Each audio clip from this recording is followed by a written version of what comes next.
So I want to talk a little bit about stress. And Dr. Holman, it seems like anytime people go to their general practitioner, whoever they're going to, okay, we're going to do this, you need to do that, whether it's diet or exercise, and you need to get rid of that stress.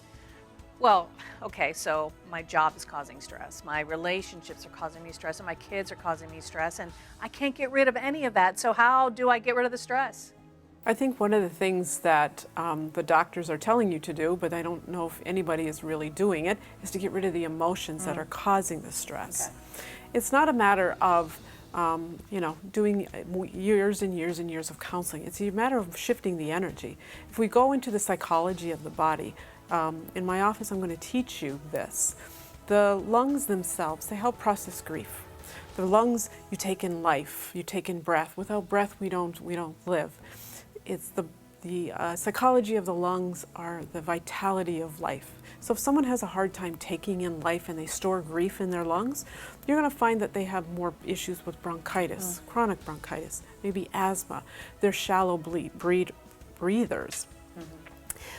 The heart itself helps process sadness. The sadness can get caught up in the vessels. This is why heart disease is the #1 killer in the world. We have a lot of sadness that's going on, and it can get into the vessels, and the heart vessels will then want to close down because they don't want to feel that sadness anymore.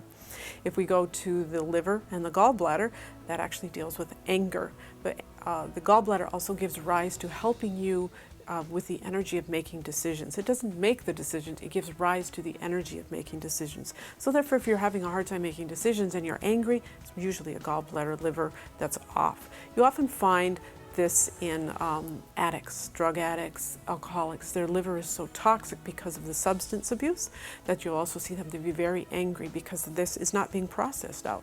The stomach, the spleen, the pancreas itself deals with worry. The stomach itself is also digestion of life or feeling rejected. You've heard of a nervous stomach. This has to do with too much worry in the stomach. Right. It's not being processed properly. The small intestine in itself, usually we think of it as just a digestive organ, but it's actually the first brain of the body.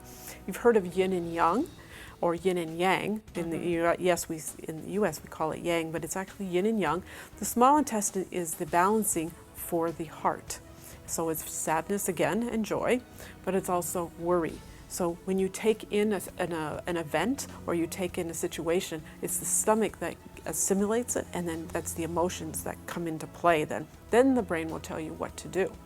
The actual colon itself is the yang component of the lung, so it's grief. So if you have diarrhea, you feel like the world is bottoming out. If you feel like if you have constipation, you're holding on to grief or you're holding on to something so tightly, therefore you can't go to the bathroom. The bladder and the kidney have to do with fear. The bladder itself gives rise to the sense of being overwhelmed. So a lot of people, we talked earlier about UTI infections and people who suffer, they also feel like they're overwhelmed a lot of the times. The kidneys are the only organ that sit in the back. The digestive system, all of the rest sit in the front of the body. So the psychology of the kidney is survivorship, feeling left out. So it's the fear of being alone, fear of not being helped.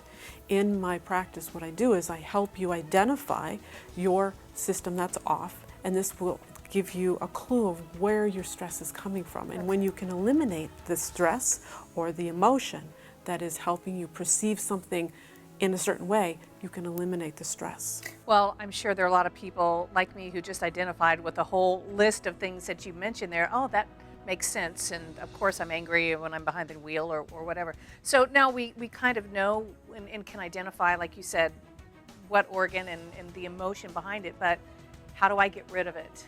In my office, we use a technique called body talk. It is a protocol with a feedback system that simply asks your body. You are a doctor waiting to be heard on the inside. You know how to heal. Okay. Body talk is the protocol that we use to help identify and to help move the energy through the system. Now, if you can relate to this, or it sounds like something that might work for you, the best thing to do is to call Dr. Holman in her office at 239-278-5355, or you can check it out online and get a little more information about Body Talk and all of her services at centerforhealthyhealing.com, and put the power of healing back into your hands.